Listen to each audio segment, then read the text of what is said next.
Signore Padre, che noi possiamo in questo momento alla tua presenza, Padre, contemplare te, lodare te, Signore, pregare a te, Padre, che noi possiamo in questo momento dichiarare che tu sei la nostra casa, che noi siamo la tua casa, Signore, che possiamo dichiarare e chiedere, Signore, che tu ci svuoti di noi, che possiamo svuotarci sempre di più del nostro essere, del nostro io, e che possiamo riempirci sempre di più di te, della tua presenza, del tuo spirito, della tua guida, del tuo amore e di tutte le cose che fanno parte di te, Padre. Che possiamo in questo momento anche ricordare il sacrificio che Gesù ha fatto in croce per ognuno di noi, Padre. Che possiamo essere grati all'amore che Cristo ha dimostrato in croce, Signore. Che noi possiamo, tutti riuniti qui, adorarti come un sol corpo, un sol spirito, Signore, che possiamo davvero sentire la tua presenza, che possiamo davvero sentire ciò che hai da dirci, Padre, e che possiamo lasciare che il tuo Spirito Santo fluisca nelle nostre vite, in questa Chiesa e in ogni situazione che disturba il nostro essere, il nostro cuore, Signore, che davvero possiamo lasciare che tu agisca in ogni situazione, in ogni circostanza, che possiamo lasciare spazio a te, che possiamo fare questo passo indietro e lasciare che sia tu a combattere le nostre battaglie, Padre. Ti ringrazio per il tuo amore, ti ringrazio per la tua presenza, Signore, e ti ringrazio per la tua lode, per questa lode, Signore. Nel nome santo di Gesù. Amen. Per adorarci,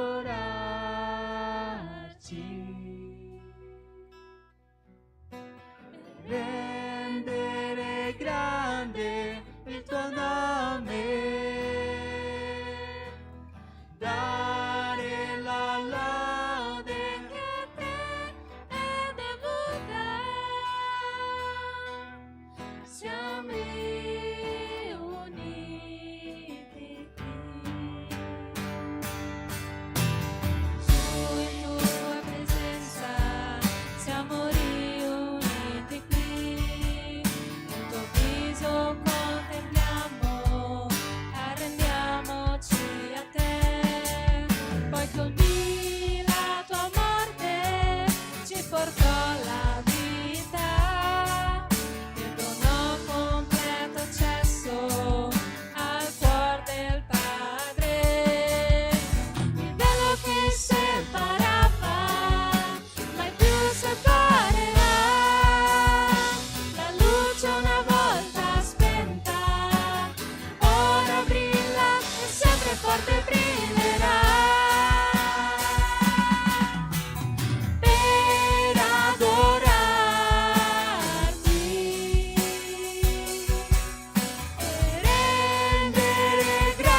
Signore. Siamo qui riuniti, Padre, per dare a Te la lode, per dare a Te la gloria e l'onore di ogni cosa, Signore.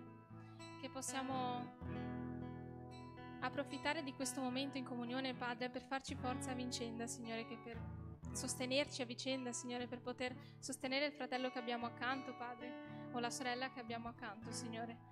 Che possiamo con una sola voce gridare al Tuo nome, con una sola voce adorarti, Signore, dal profondo del nostro cuore, Padre. Che possiamo riempirci sempre più di Te, Signore, che possiamo che la nostra vita davvero possa sgorgare la Tua presenza, che possa fluire la Tua presenza dalla nostra vita, che noi possiamo davvero essere il Tuo riflesso, Signore, il riflesso del Tuo carattere, il riflesso di ciò che Tu sei, Signore.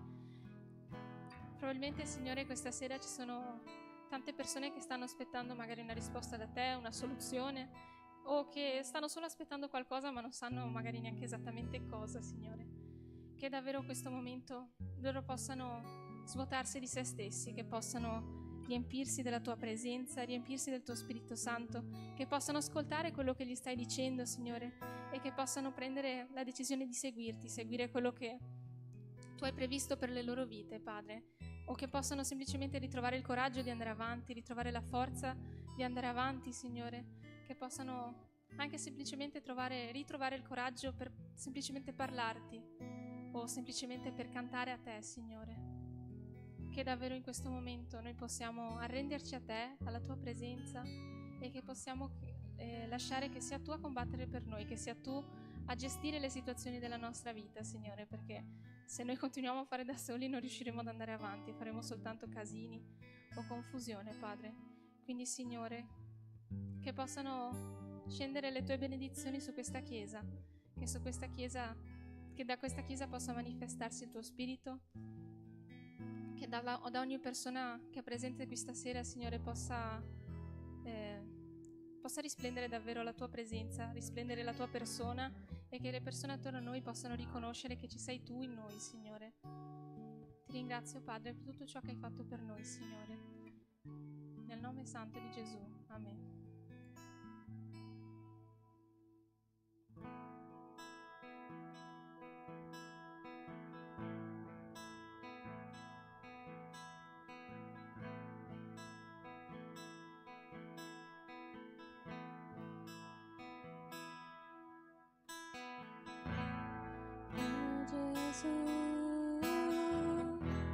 Signore, nessuno è come Te, per sempre io Ti loderò, perché solo Tu pieno sei.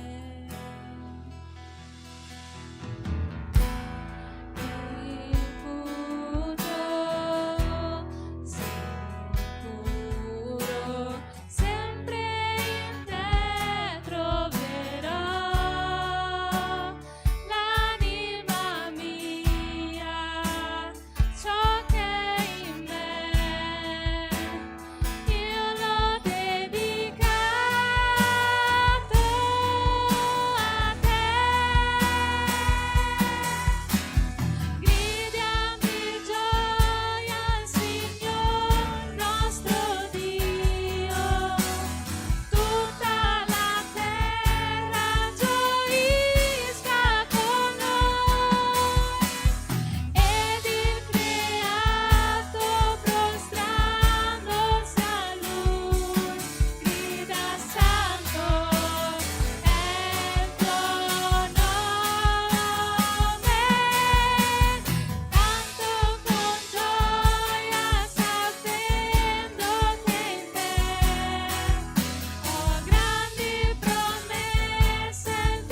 chiedo, Padre, di benedire la predica che verrà data tra poco, Signore, che tu possa usare il tuo figlio, Signore, uno strumento nelle tue mani, Padre, per poter parlare alla tua Chiesa, Signore, per poter dirigere la tua Chiesa, Padre, che possa essere una parola ricca di benedizioni, Signore, una parola ricca di risposte, Padre, che davvero possa cambiare le nostre vite, che possa darci qualcosa in più, quel qualcosa in più che stiamo aspettando da tanto tempo e che proviene da te, Padre, che riuscirà a supplire in modo completo ad ogni nostra necessità, Padre. Ti ringrazio, Signore, per la tua presenza, ti ringrazio perché sei un Dio che provvede, sei un Dio che ci ama, ti ringrazio perché sei un Dio che mantiene, che si prende cura di noi, Padre, in ogni momento e in ogni circostanza, che non possiamo mai mettere in dubbio questa cosa, Signore, che possiamo avere la certezza e la sicurezza che tu ci sei nonostante tutto, la certezza che tu ti prendi cura di noi e provvedi ad ogni nostra necessità nonostante tutto, Padre. Ti ringrazio per questo, nel nome santo di Gesù. Amen.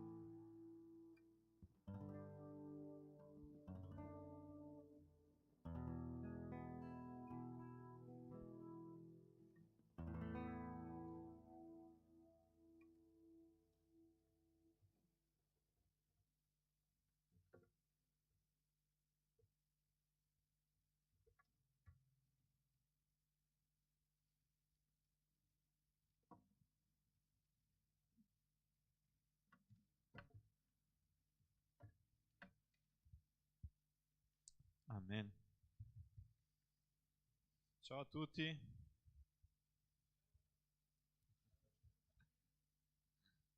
Amen. Molto bene. Ragazzi, stasera stiamo quasi finendo, no? Il libro di Giacomo. Quindi vedremo dei versetti 7 fino al versetto 12. Apriamo le nostre Bibbie. Libro di Giacomo, capitolo 5.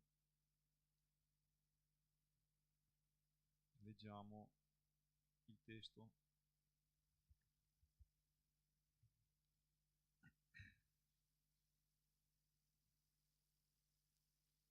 Sette al 12. Dice così: Siate dunque pazienti, fratelli, fino alla venuta del Signore. Osservate come l'agricoltore aspetta il frutto prezioso della terra, pazientando finché esso abbia ricevuto la pioggia della prima e dell'ultima stagione. Siate pazienti anche voi. Fortificate i vostri cuori perché la venuta del Signore è vicina. Fratelli, non lamentatevi gli uni degli altri affinché non siate giudicati. Ecco, il giudice è alla porta. Prendete, fratelli, come modello di sopportazione e di pazienza i profeti che hanno parlato nel nome del Signore.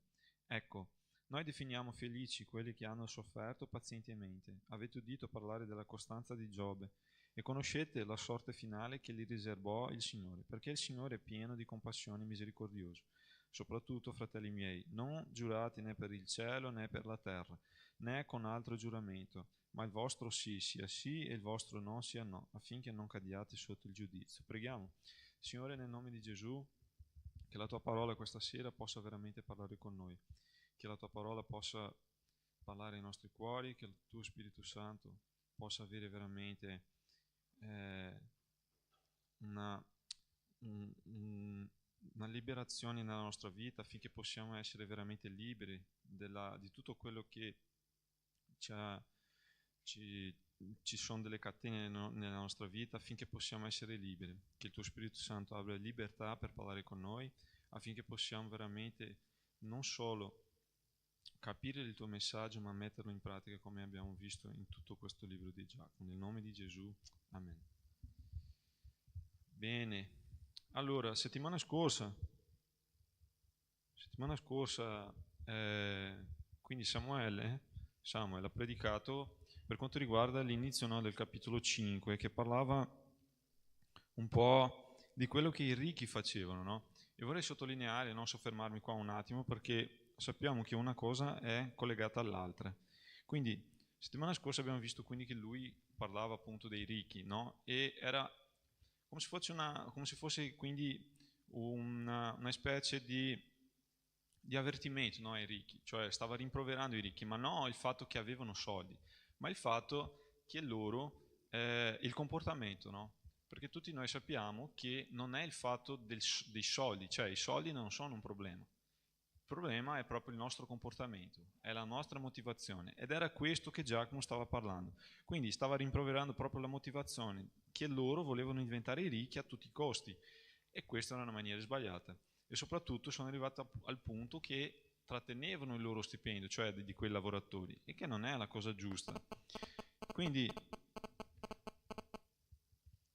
ecco. E quindi nel Vecchio Testamento, cioè in quell'epoca, non nel Vecchio Testamento, ma nell'epoca non solo della Chiesa primitiva, ma anche in questa era qua, che noi stiamo vedendo nel libro, abiti costosi, metalli preziosi, soprattutto cibo, erano segnali che una persona era proprio ricca. E quindi i ricchi usavano tutte queste cose per farsi vedere. Quindi era una cosa che Giacomo stava rimproverando. E quindi i primi 6 versetti, no, parla esattamente di questa situazione.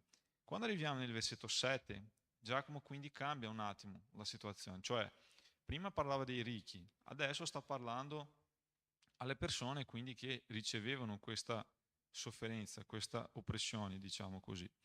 E quello che abbiamo visto nel primo versetto qua che abbiamo letto, nel versetto 7, riguarda quindi a quelle persone che soffrivano, le persone che appunto avevano una vita un po' difficile rispetto a quella dei ricchi, perché non solo soffrivano, ma soprattutto erano insultati ed erano persone che avevano proprio bisogno, no, di un aiuto e di un soccorso.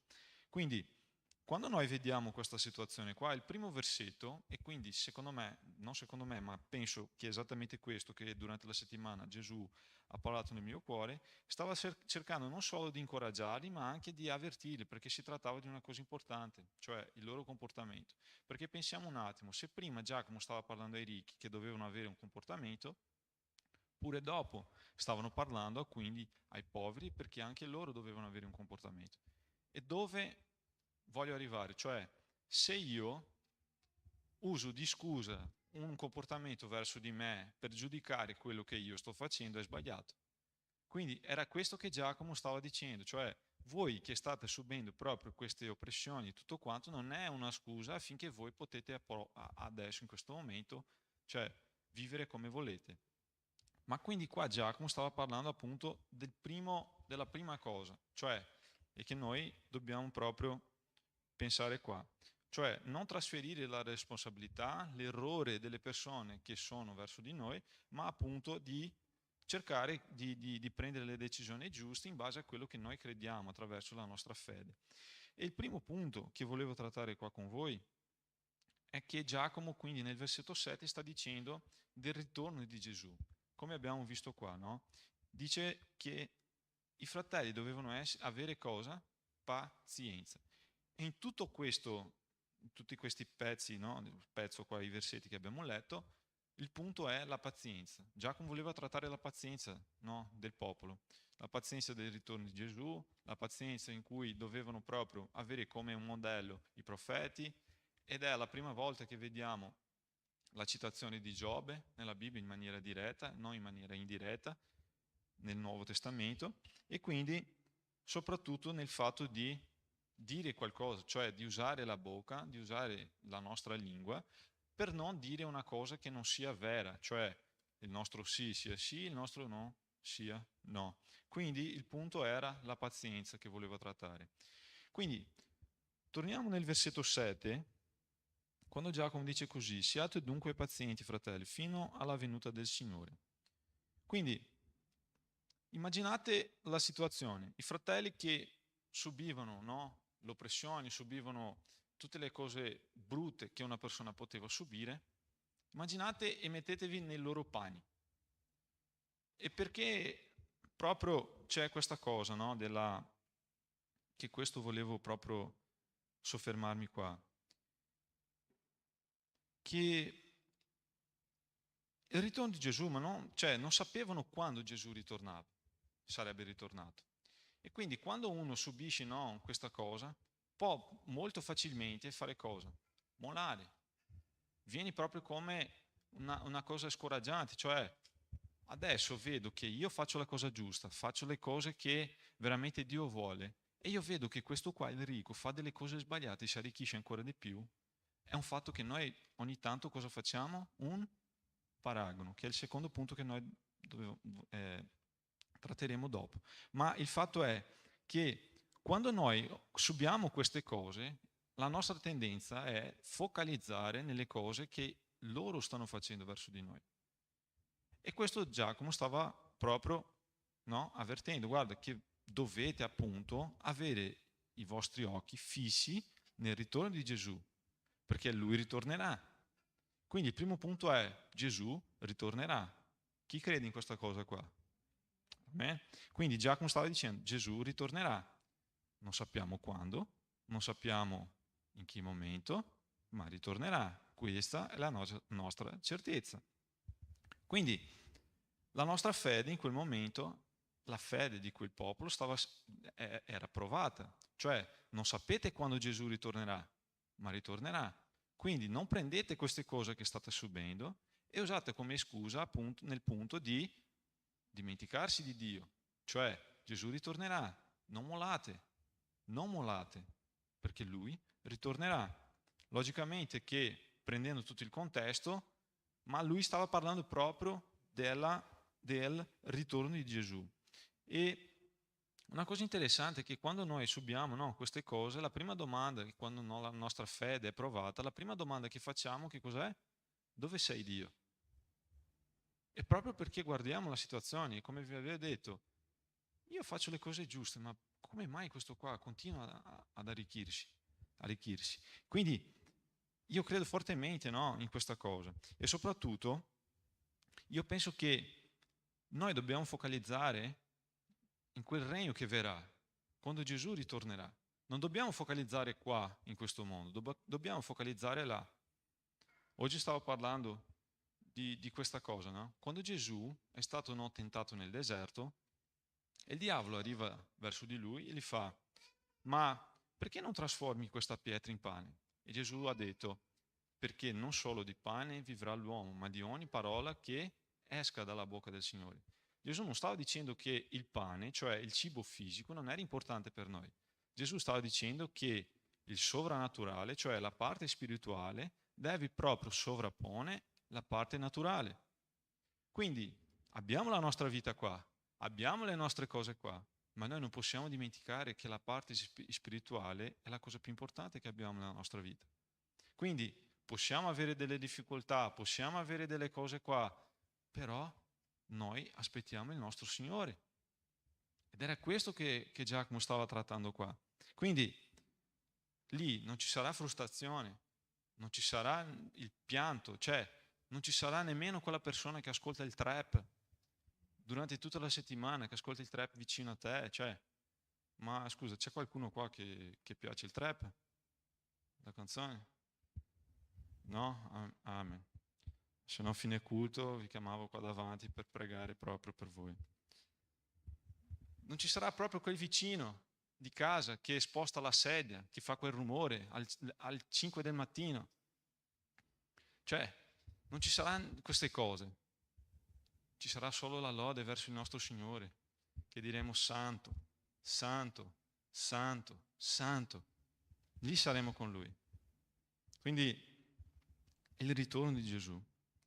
E parlando ancora del ritorno di Gesù, vorrei soffermarmi qua e sottolineare che la Bibbia, un quarto della Bibbia, sono profezie. Quindi sappiamo che il ritorno di Gesù è una profezia. Però anche i profeti hanno parlato del ritorno di Gesù. E vorrei utilizzare quindi una profezia che si trova nel libro di Gioele, capitolo 2,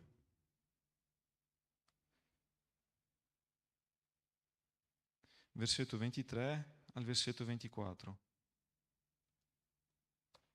che dice così: voi figli di Sion gioite, rallegratevi nel Signore vostro Dio, perché vi dà la pioggia d'autunno in giusta misura e fa scendere per voi la pioggia, quella d'autunno e quella di primavera, come prima.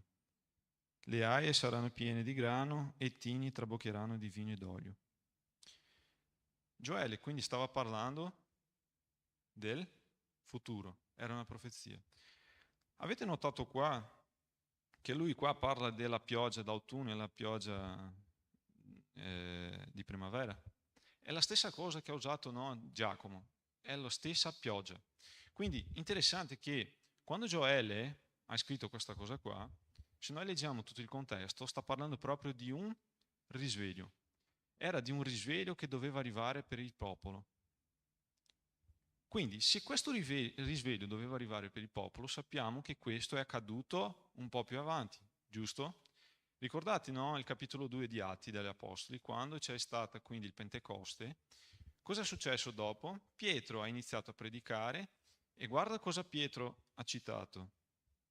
Capitolo 2 di Atti degli Apostoli.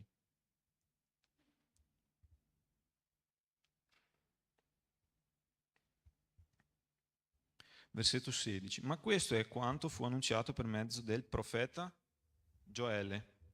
Avverrà negli ultimi giorni, dice Dio, che io espanderò il mio spirito sopra ogni persona. I vostri figli e le vostre figlie profetizzeranno. I vostri giovani avranno delle visioni e i vostri vecchi sogneranno dei sogni.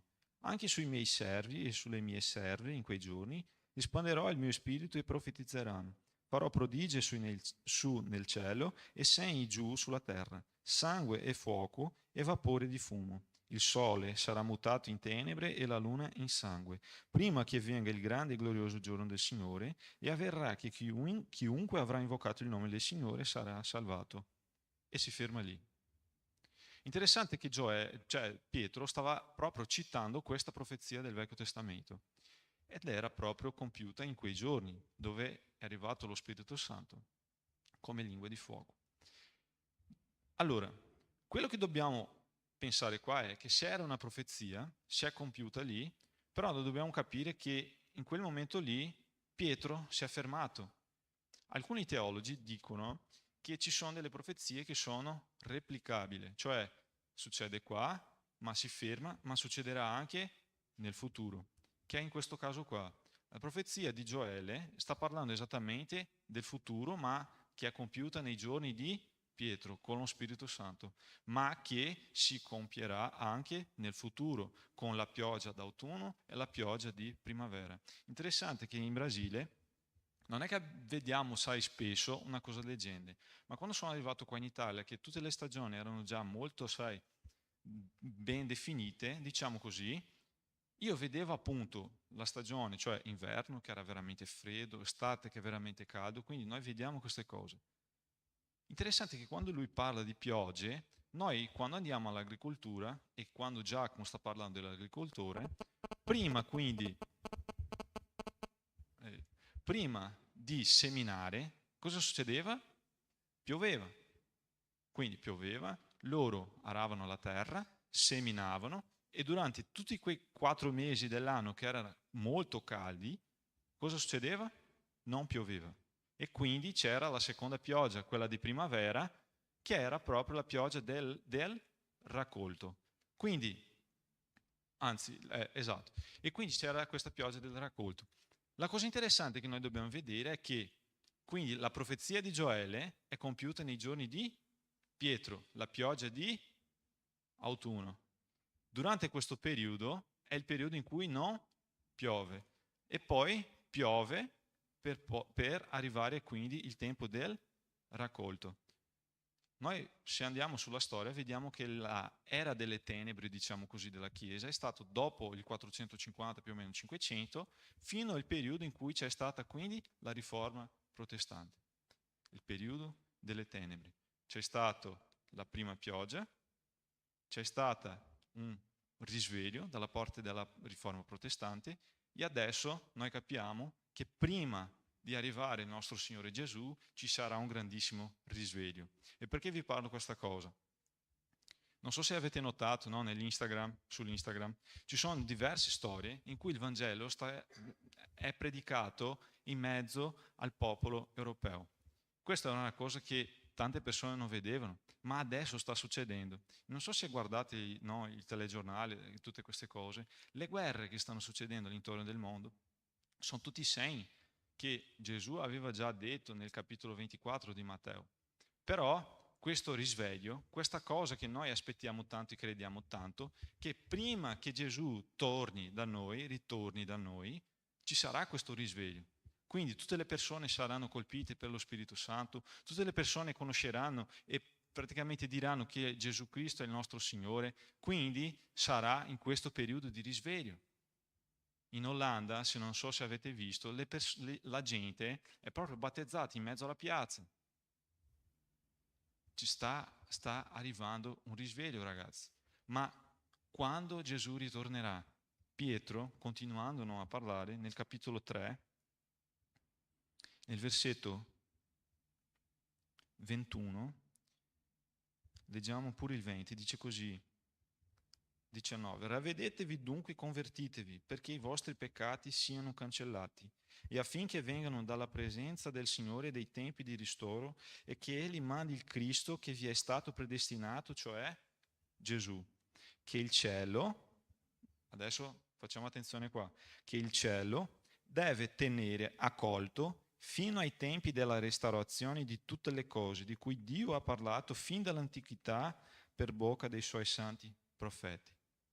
Cioè il cielo sta tenendo accolto il nostro Signore fino al tempo della restaurazione. E noi crediamo tantissimo che ci sarà questo risveglio, in cui la restaurazione verrà e che il nostro Signore arriverà per fare la raccolta, perché è questa l'allegoria che Giacomo stava usando, la raccolta. Quindi anime che si convertono, anime che dicono che il Signore è il nostro Dio, anime che saranno piene dello Spirito Santo, persone che saranno proprio riempite della sua presenza, persone che conosceranno Gesù attraverso le nostre vite, un risveglio nell'Europa. È così che credo.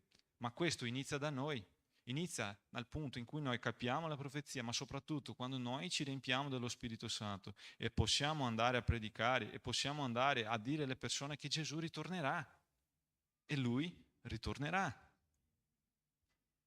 Ma il versetto 19 che abbiamo letto qua dice così, ravvedetevi. Il contesto è, per arrivare a un risveglio, dobbiamo capire che anche nella profezia di Gioele dice che noi dobbiamo ravvedersi. Cioè, per un risveglio arrivare nella nostra vita dobbiamo mettere a posto la nostra vita, sistemare l'altare, che è quello che Elia ha fatto. Quindi, Signore, perdono per la mia vita storta, perdono per quello che sto facendo, devo raddrizzare la mia vita, devo proprio sistemare l'altare che sono io, l'altare del Signore, affinché lo Spirito Santo possa arrivare nella mia vita. Lo Spirito Santo non scenderà mai nella nostra vita se abbiamo ancora la nostra vita storta. Amen? Quindi abbiamo capito che Gesù ritornerà e che Lui aspetta proprio questa raccolta e che Lui sta aspettando la pioggia di primavera. Amen. Il secondo punto che vi dicevo è proprio il paragono. Normalmente noi esseri umani facciamo dei paragoni, no? E questo è disleale. Perché è disleale? Perché noi, se paragoniamoci con una persona che in quel caso si trova in una situazione peggiore della nostra, rischiamo di diventare superbi. E se noi iniziamo a paragonarci con delle persone che sono in una situazione migliori rispetto alla nostra, molto probabilmente diventeremo cosa? Tristi, no? Tristi. Quindi non possiamo paragonarci, dobbiamo capire esattamente quello che Dio ha per la nostra vita, quello che Dio ha per i nostri cuori. E quando Giacomo sta dicendo siate forti, pazienti, tutto quanto, è proprio di non paragonarci con quelle persone. E quindi immaginate che quando noi facciamo di questi paragoni, normalmente noi pensiamo che, non pensiamo, ma facciamo esattamente così, cioè di giudicare la situazione con i nostri occhi. E questo non è giusto, perché sappiamo che ha uno solo giudice, che è il nostro Signore, e Lui giudicherà. E quindi, quando noi facciamo queste cose, la prima cosa che noi possiamo vedere è che io dico che lui sta facendo la cosa sbagliata e io sto facendo la cosa giusta. Però dimentichiamoci di Romani 3,23 che dice che tutte le persone hanno peccato e si sono staccati dalla gloria di Dio. Quindi il giudizio appartiene solo al nostro Signore. E un'altra cosa che io percepisco tanto è che oggi la cosa che succede, no, spesso è che noi non possiamo valutare la situazione soprattutto perché questo crea una amarezza nel nostro cuore. Quando noi facciamo questo paragono, no, solitamente questa amarezza viene nella nostra vita e noi non la percepiamo neanche, non ce ne nemmeno rendiamo conto. Perché? Il libro di Ebrei, nel capitolo 12, versetti 14 e versetto 15, dice così: impegnatevi a cercare la pace con tutti e la santificazione, senza la quale nessuno vedrà il Signore, vigilando bene che nessuno resti privo della grazia di Dio, che nessuna radice velenosa venga fuori a darvi molestia e molti di voi ne siano contagiati. Cioè, quando noi continuiamo quindi a guardare le altre persone, creiamo dentro di noi una radice di amarezza. Che questa cosa è proprio una radice, noi non riusciamo a vederla, ma nel momento in cui spunta, inizia a contaminare tutte le persone che sono al nostro intorno. Perché? Perché non capiamo che il nostro giudice è il Signore. Vogliamo giudicare la situazione con i nostri occhi, con i nostri giudizi, con la maniera come noi pensiamo. Quindi quando iniziamo quindi a fare questo giudizio, rischiamo appunto di avvelenare le persone che sono al nostro intorno. Perché è proprio così, perché quando spunta, cioè possiamo dare molestia a molti di voi, cioè a molte persone che sono al nostro intorno. Quindi dobbiamo fare molta attenzione di non fare questo paragono. Il terzo punto è che il tema centrale, come vi avevo detto, è la pazienza. E perché è importante avere pazienza? Allora, proprio Giacomo aveva scritto nel capitolo 1 che attraverso la pazienza noi creiamo quindi la perseveranza, attraverso la pazienza, quindi sono dei passaggi. E quando qui Giacomo usa l'esempio quindi dei profeti, lui stava dicendo: guarda che pure i profeti hanno vissuto una situazione simile alla vostra e soprattutto hanno avuto il modo di uscire di questa situazione. Quindi prendete il loro esempio perché ci sono delle situazioni difficili nella vita, ma questo vi porterà dei frutti. Questa situazione difficile vi porterà la perseveranza. Quindi quando arrivare il momento brutto nella tua vita, i momenti bui, non mollare, perché è proprio così. I profeti hanno vissuto così. Giobbe ha perso tutto, ma lui alla fine si è mantenuto proprio perseverante e paziente e ha raccolto tutto quello che il Signore aveva per la sua vita, cioè Dio gli ha restituito. Quindi noi dobbiamo avere pazienza e quindi quando Giacomo usa questo esempio, noi possiamo immaginare che lui voleva proprio trasmettere un esempio positivo. E forse è questo che manca per la nostra generazione, avere un proprio modello positivo. Oggi purtroppo, se noi guardiamo sul social, è tanto difficile vedere una persona che ci porta proprio ad avere, sai, quel modello dalla persona a cui seguire. Noi vediamo spesso, parecchio, no, sui social, delle persone che fanno delle critiche negative, diciamo così, e parlano solo degli errori. È molto più semplice parlare degli errori che degli esempi, cioè delle cose positive. Iniziamo a guardare l'Instagram, vediamo una persona che magari ha comprato casa, ha comprato alla Ferrari, alla Porsche, a non so che cosa, ha delle cose materiali e noi iniziamo quindi a fare il paragono del secondo punto che abbiamo visto, crediamo che la vita sia semplice così e nel primo momento che arriva magari una tribolazione nella nostra vita, un problema, cosa facciamo? Molliamo, perché noi stiamo proprio giudicando la nostra vita con gli occhi che vediamo sull'internet. e noi non sappiamo qual è la loro storia, non sappiamo cosa hanno fatto per arrivare a quel punto là. E magari il messaggio che hanno trasmesso attraverso un post o magari su qualcosa che vediamo sull'internet non è vero, cioè non è quella la vita vera. A volte vediamo solo una bugia sui social, a volte vediamo delle cose che non hanno niente a che fare con quello che Dio ci ha detto di fare. Oggi viviamo in una generazione fast food, che vogliamo le cose per domani, ma non per domani, per ieri, no? Nel momento in cui tu mandi un messaggio alla persona, vuoi già subito che quella persona risponda. Rispondi. Non hai dato neanche tempo dalla persona a leggere il messaggio che vuoi già che quella persona risponda. Ma cosa sta facendo? Ma perché non mi rispondi? È online. Ma perché non mi rispondi? E quindi quando affrontiamo dei problemi non riusciamo ad avere pazienza per sopportarli. E Giacomo voleva proprio questo, portare il messaggio che Gesù sarebbe ritornato, che questo era già un motivo grandissimo affinché loro potessero veramente avere quella fiducia di tenersi fermi, di tenersi saldi. Secondo, di non fare nessun paragono. Non dovete giudicare la vostra vita in base a quello che dicono loro.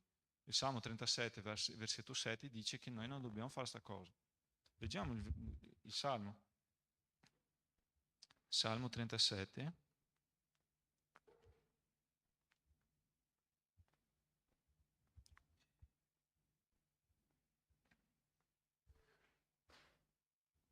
Dice così, versetto 7. Sta in silenzio davanti al Signore e aspettalo.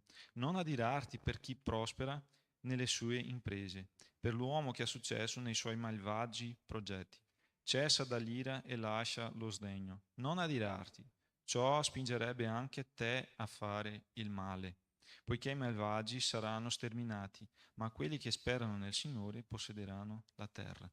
Noi dobbiamo aspettare nel nostro Signore. Non dobbiamo aspettare nell'uomo, e non sto dicendo qua che noi non dobbiamo avere proprio fiducia in quello che una persona dice a noi, ma è che noi dobbiamo mettere la nostra fiducia nel nostro Signore al primo posto. Ricordate, no?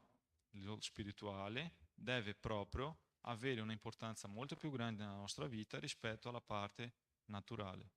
Quindi non prendiamo le persone, ragazzi, come esempi, cioè dobbiamo capire qual è lo scopo di Dio per la nostra vita e soprattutto sapere che noi dobbiamo aspettare nel nostro Signore.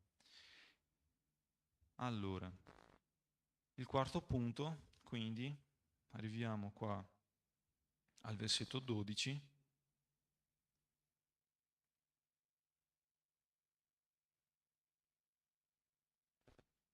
che dice così: soprattutto, fratelli miei, non giurate né per il cielo né per la terra, né con altro giuramento, ma il vostro sì sia sì e il vostro no sia no, affinché non cadiate sotto il giudizio.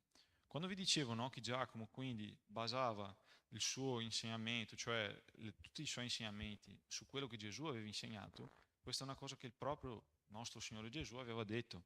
Leggiamo Matteo capitolo 5, versetto 33 a 37. Sermone sul monte. Gesù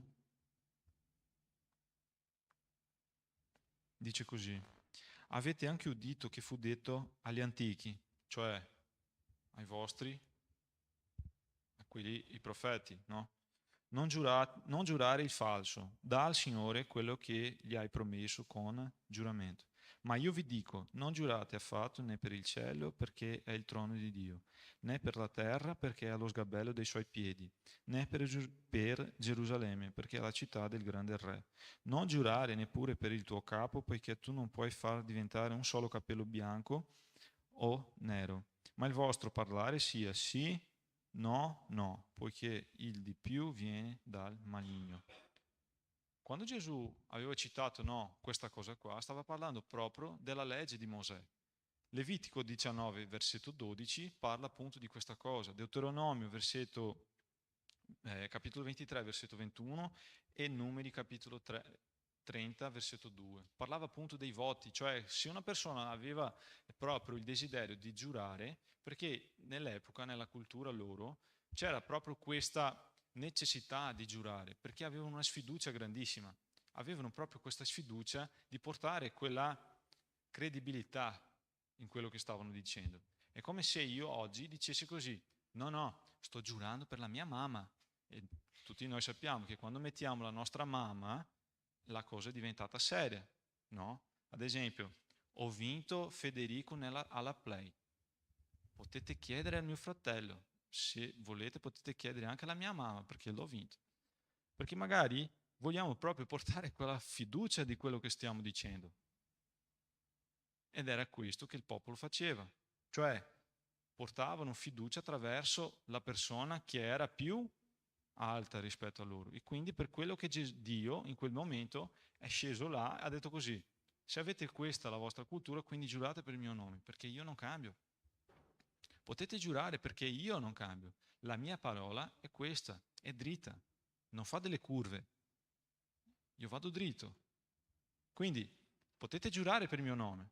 Se volete dire sì, quindi sto giurando per il Dio, cioè è perché Dio praticamente in quel momento là stava dicendo: io non sono così, quindi giurate per il mio nome e tutti quelli che sono al tuo intorno crederanno che tu hai veramente detto la verità.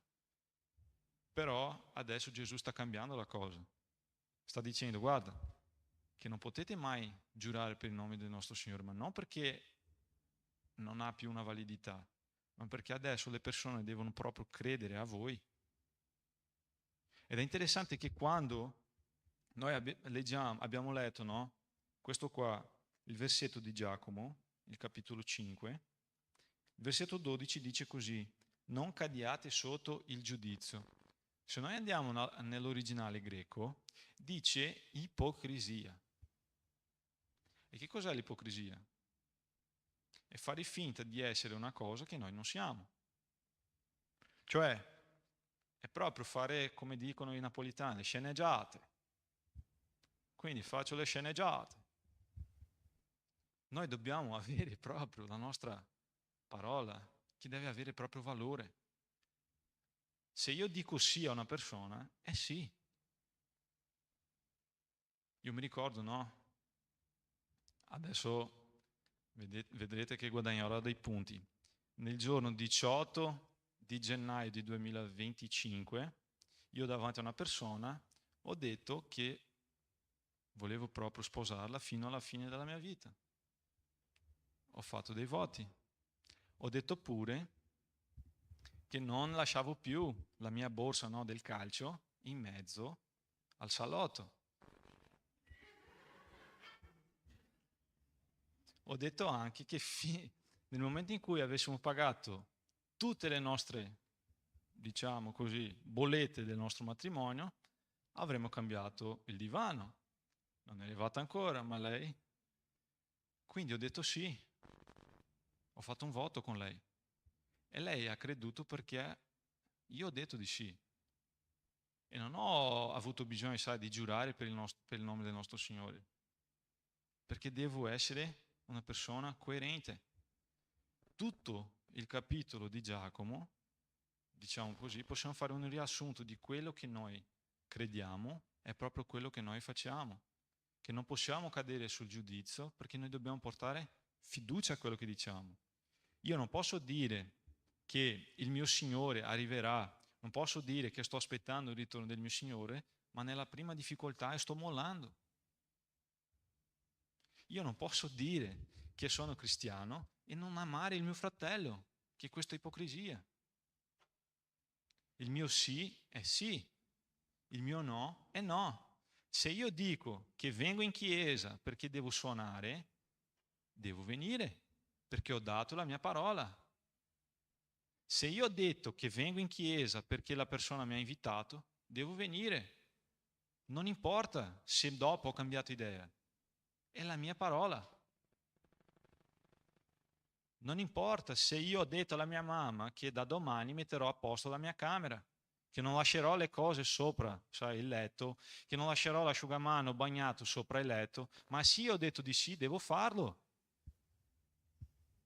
È la mia parola.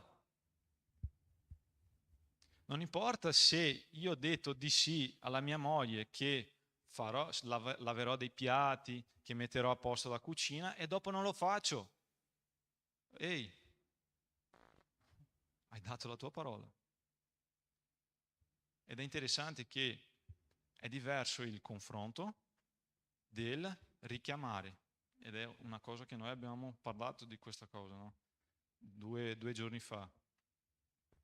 Quando io dico una cosa e dopo questa cosa non viene fatta, io ho il diritto di richiamare la persona e dirla così, ma tu mi avevi detto di no. Adesso che tu non l'hai fatto, stammi creando un problema perché adesso io lo devo fare. Quindi pensate, prendiamo l'esempio quindi della lode qua. Se Paolo Enrique, se PH, ha messo 1 nella scala e questa persona ha detto di sì, e mancando magari 3 ore, o non so, anche se fosse un giorno prima, e non so, ha detto guarda che ho avuto un problema, ma questo problema diciamo che non è valido. Prima non è morto la tua mamma, tu non è morto, cioè il tuo papà, non è successo una roba così, e tu gli dici che non devi venire, che cosa Paolo Enrique deve fare? Fare lui.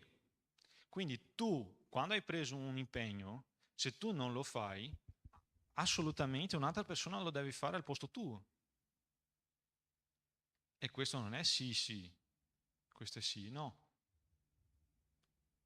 La gente deve avere proprio fiducia in quello che siamo, perché la Bibbia non porta soltanto un qualcosa di credenza per la nostra vita. La Bibbia cambia anche la nostra maniera di vivere. Le persone devono guardare noi e vedere che c'è una persona lì che possa veramente, sai, fidarsi. Cioè, io guardo quella persona e so che posso contare su di lui. È questo che la Bibbia sta parlando qua, è questo che Giacomo sta dicendo, è quello che Gesù ha detto. La nostra parola, ragazzi, non può essere piena di ipocrisia. La nostra parola deve essere proprio, cioè, una parola giusta, una parola che ha proprio il suo valore, ha il suo peso. E collegando quindi a quello che stavano dicendo, cioè Gesù ritornerà, i ricchi stanno facendo questa cosa con voi, ma adesso volete mollare nella prima difficoltà? E ribadisco quello che vi avevo detto. La nostra generazione è una generazione che non sopporta il confronto, è una generazione che non sa proprio vincere delle difficoltà nella vita, è una generazione che molla, è una generazione che crea dei momenti difficili per la prossima generazione. Perché immaginate che tutto questo è un ciclo. Adesso io sono mollo, la prossima generazione tocca essere dura. Che creeranno persone mole, che creerà un'altra situazione in cui una generazione che deve essere dura. Tutto questo è un ciclo. E noi stiamo vivendo appunto un momento in cui noi dobbiamo posizionarci, ragazzi. Dobbiamo portare fiducia. Dobbiamo essere i cristiani che faranno parte di questo risveglio prima del ritorno di Gesù, ma che portano fiducia. Che le persone guardano nella nostra faccia e dicono così: tu sei veramente un cristiano, perché io vedo Gesù nella tua vita. E questo è bellissimo. Questo è bellissimo. La persona che ti guarda ti dice così: ma scusa, ma sei astemio? Ah, sei cristiano, vero? No, non è per questo motivo, ma va bene.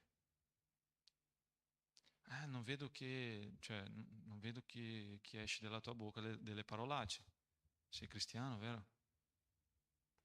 Oppure non bestemmi, quindi vuol dire che tu sei cristiano. Eh sì, questo è bellissimo, ragazzi. Ma una cosa che noi dobbiamo avere in testa è che noi dobbiamo non solo dare valore alla nostra parola, ma soprattutto credere che noi dobbiamo essere degni di questa cosa. Guarda cosa è successo con gli apostoli. Lo stesso capitolo 3 continua: Pietro ha predicato, sono stati arrestati, sono stati portati dal Sinedrio, e guarda cosa è successo. Volevano proprio farli male. Versetto 40, capitolo 5. Essi furono da lui convinti e, chiamati gli apostoli, li batterono, ingiunsero loro di non parlare nel nome di Gesù e li lasciarono andare. Essi dunque se ne andarono via dal Sinedrio, rallegrandosi di essere stati ritenuti degni di essere oltraggiati per il nome di Gesù.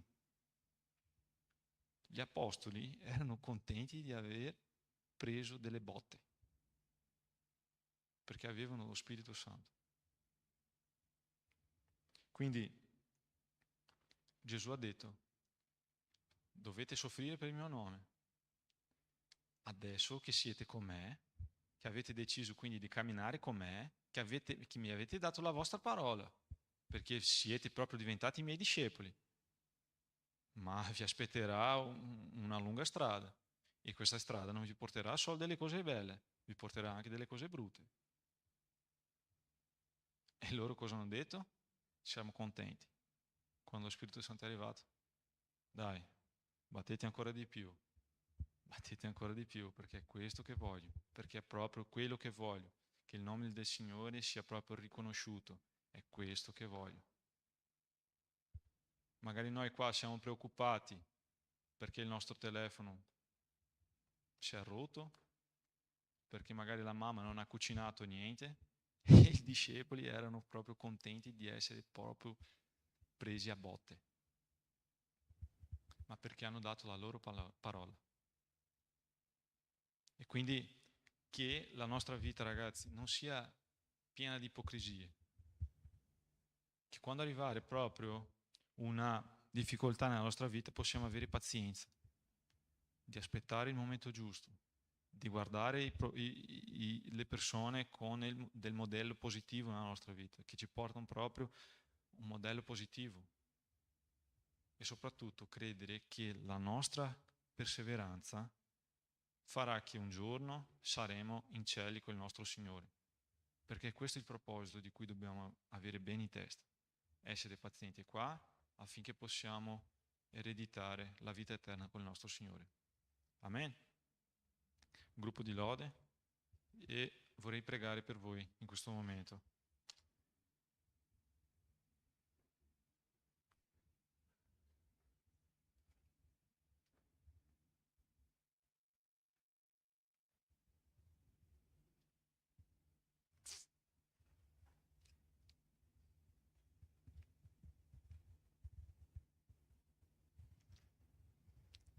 Amen. Potete mettervi in piedi? Così preghiamo.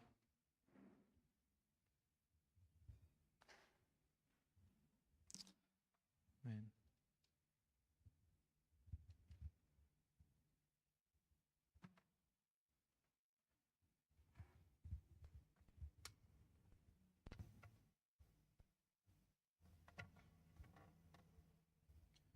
Chiudiamo i nostri occhi. Quindi tu che sei lì, comincia a parlare col Signore.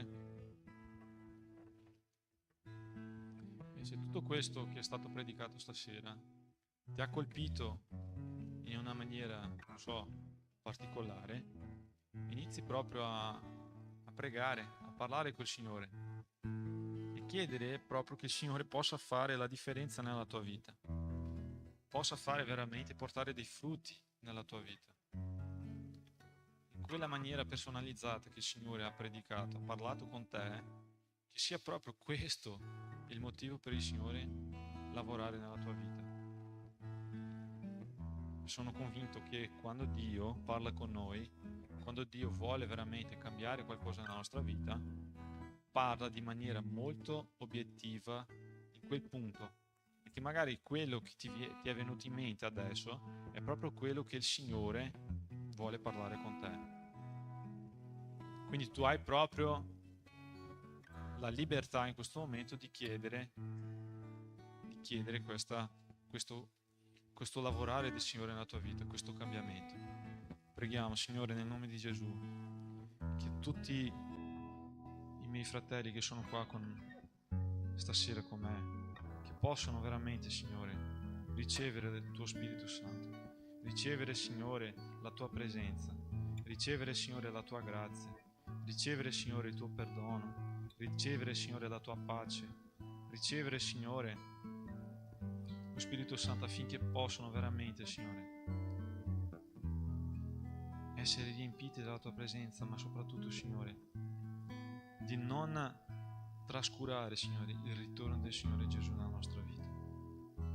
Nel nome santo di Gesù, che possiamo essere proprio fedeli al Signore, perché un giorno i propri apostoli, Signore, erano convinti di questa cosa, che il Signore sarebbe ritornato. Non farci, Signore, mollare, non farci, Signore, scoraggiare di fronte alle situazioni della vita, ma dacci, Signore, forza per sopportare, forza, Signore, per vivere il meglio che il Signore ha per la nostra vita. Ma il meglio è con Te, il meglio è avere il Signore nella nostra vita. Quindi versa su di noi, Signore, la Tua grazia, perché noi siamo dei peccatori, siamo delle persone, Signore, che hanno bisogno proprio della Tua presenza. Siamo qua, Signore. Siamo nati un'altra volta, siamo nuove creature, ma abbiamo bisogno ancora di più della Tua presenza nella nostra vita. Quindi fai la Tua volontà, Signore, in noi. Lavora, Signore. Consegniamo, Signore, esattamente questo punto a Te, quello che il Signore vuole lavorare. Questa sera, Signore, arrendiamoci a Te. Arrendiamoci, Signore, di tutto quello che non ci fa, Signore, andare avanti nella nostra vita. Nel nome santo di Gesù. Grazie, Signore, per la Tua misericordia, per la Tua grazia. Nel nome santo di Gesù. Amen.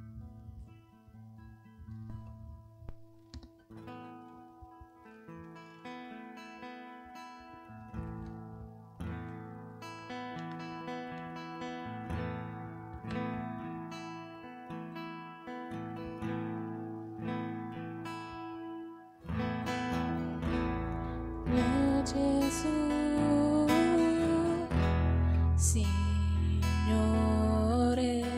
nessuno è come Te, per sempre io ti loderò, perché solo Tu degno sei.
Signore Padre, davvero non ci basterà tutta l'eternità per amarti, Signore, per poter ricambiare tutto quello che hai fatto per noi, Padre.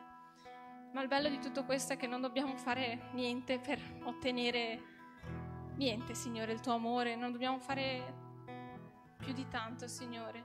E io ti ringrazio perché tu ci hai salvati per grazia, ti ringrazio perché è per grazia che tu continui a prenderti cura di noi, Signore. Io ti ringrazio per tutto quello che hai fatto per le nostre vite fino ad oggi, Signore, per tutto quello che hai fatto per la vita di ogni mio fratello e di ogni mia sorella fino ad oggi, Signore.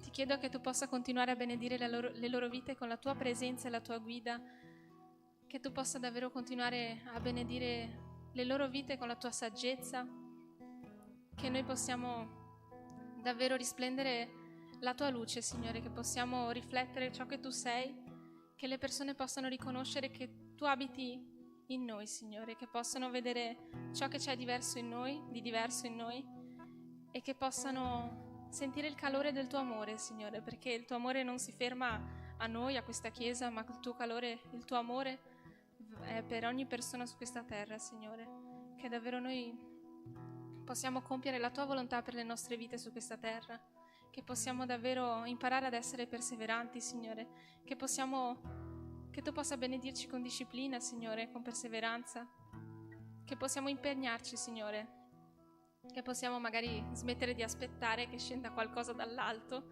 senza fare nessun minimo sforzo, Signore, ma che possiamo capire che noi dobbiamo sforzarci per poterti seguire, che è una lotta continua, Signore, è uno sforzo continuo, Signore, essere cristiani su questa terra, Padre. Ma ti ringrazio, Signore, perché otterremo la vittoria, Signore, in te noi riusciremo a sconfiggere tantissime cose, riusciremo ad andare avanti e a passare attraverso tantissime situazioni nelle quali senza di te non sapremo neanche cosa fare, Signore.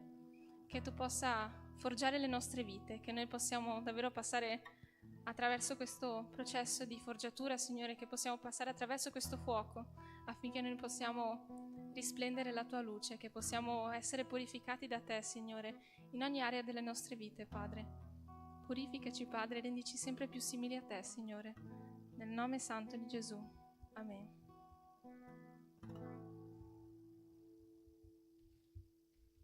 Ok, vi rubiamo ancora qualche minuto per i nostri avvisi. E il sabato 19, che è il sabato prossimo, a Belluno avremo l'evangelizzazione lì davanti al piazzale della chiesa, quindi siete caldamente invitati ad essere lì con i nostri fratelli di Belluno. Inizierà alle ore 15. Il 26 luglio, il sabato dopo ancora, avremo il baby shower di Luigi, il figlio di Camilla e Junior, alle ore 15. E tutte le donne, mamme, sorelle, zie, nonne, siete invitate ad esserci e partecipare di questo momento con loro.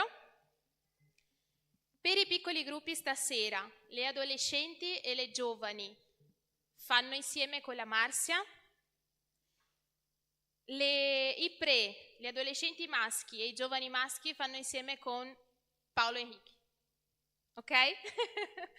E dopo i piccoli gruppi ci saranno al bar dei ghiaccioli in vendita, se non sbaglio costo di €1. E quindi potete passare al bar dopo i piccoli gruppi per mangiare i ghiaccioli, va bene? Questi sono gli avvisi e vi invito ad alzarvi in piedi per finire il nostro culto con una preghiera.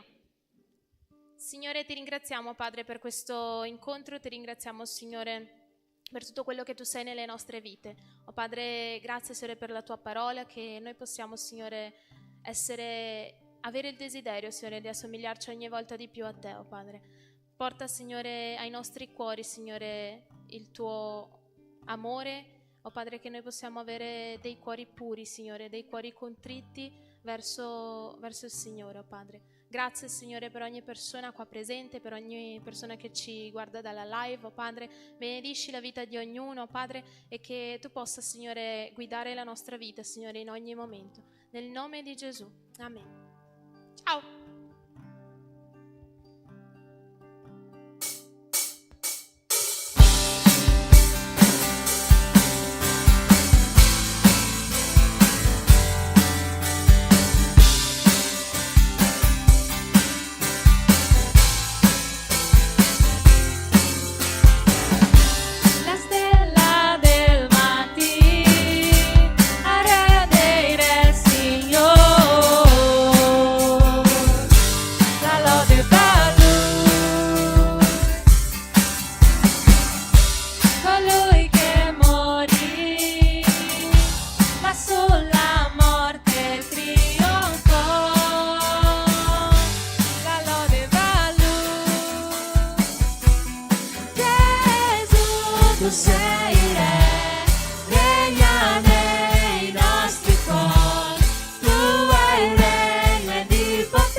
Ama Gesù.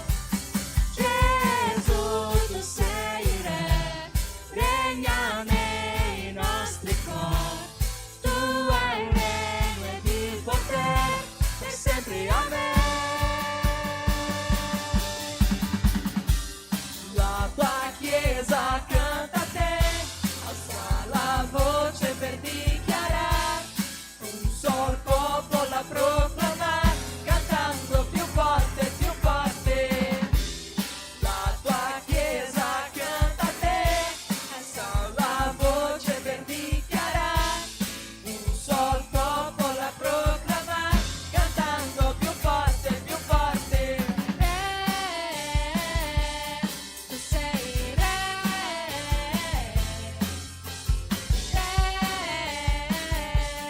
tu sei Re.